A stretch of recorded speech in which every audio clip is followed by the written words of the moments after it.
man called Thomas Hathwick in UK. He has lots of work displayed in different museums, especially contemporary museums. And to find out more, my colleague Wang Mangmang talked to Commissioner General of UK, Catherine Dixon. So let's take a look what she has to say about the pavilion. This is what happens when nature meets the future. But green isn't the only thing that nurtures urban dwellers. From the Industrial Revolution to the first World Expo to today, Britain has always left firm footprints in the evolution of cities and lives. The seas of today, preserved for tomorrow. The British love for nature is evident in this pavilion, but what vision does nature provide for future life in cities?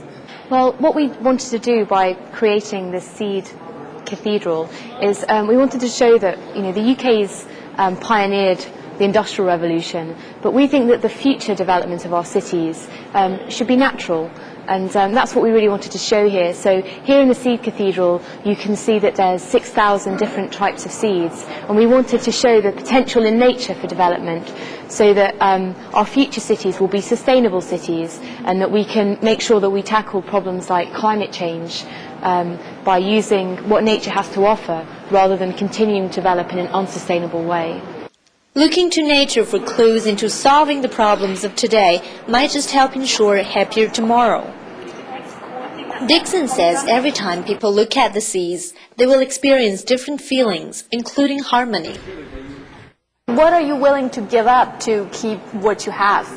Well, we don't see things as a zero-sum game between nature and development. We think that they should be in harmony with each other. So we see preserving nature and keeping nature in our cities and developing sustainable as the only way to develop. There is no other choice. If we don't tackle problems like climate change and work to preserve nature now, then none of us will have the kind of future that we want.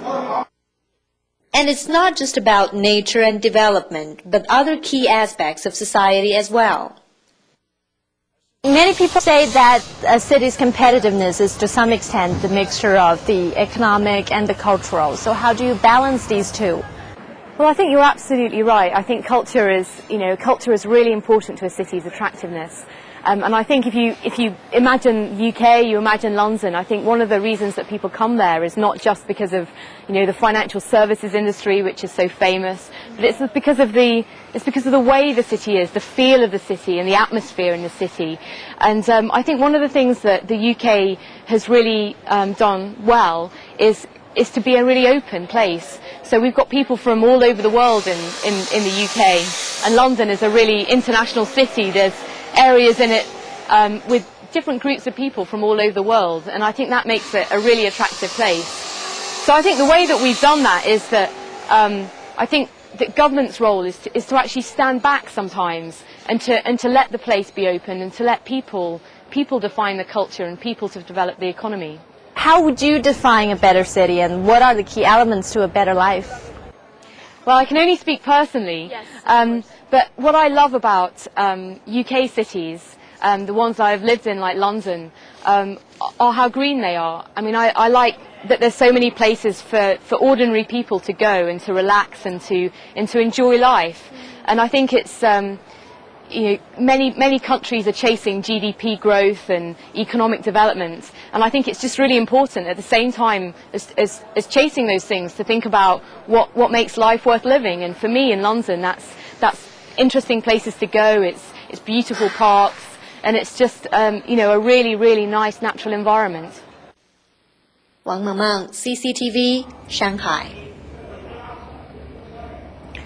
Well, I just toured you around the Pudong side of the park. Now it's time to cross the Huangpu River to the Puxi side. Let's take a look at ZoneD first. ZoneD gathered most corporate pavilions in the park, including Shanghai Corporate Pavilion and also other companies from around the world. They also built their own pavilions here to show their idea of better city, better life. So we do remind you, don't just stay in Pudong side. Come over to Puxi side, and also our studio is here at Puxi side. You will have another angle of a great view on this part of Expo Park.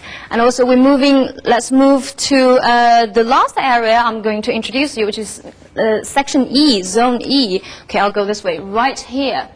Zone E has some other corporate pavilions, like in this area. But plus, what I'm going to introduce to you most is the UBPA, which is Urban Best Practice Area.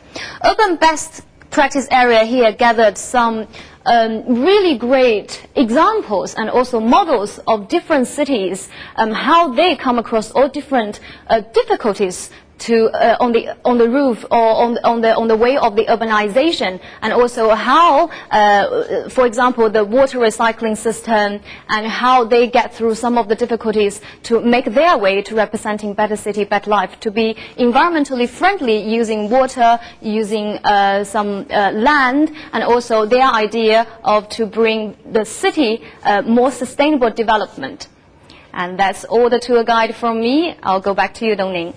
Thank you very much, Chen Xuan. All right, with that introduction, we actually come to the end of our special coverage in the Shanghai studio. We introduced to you today at the first day of the official opening of the Shanghai World Expo Park of the 5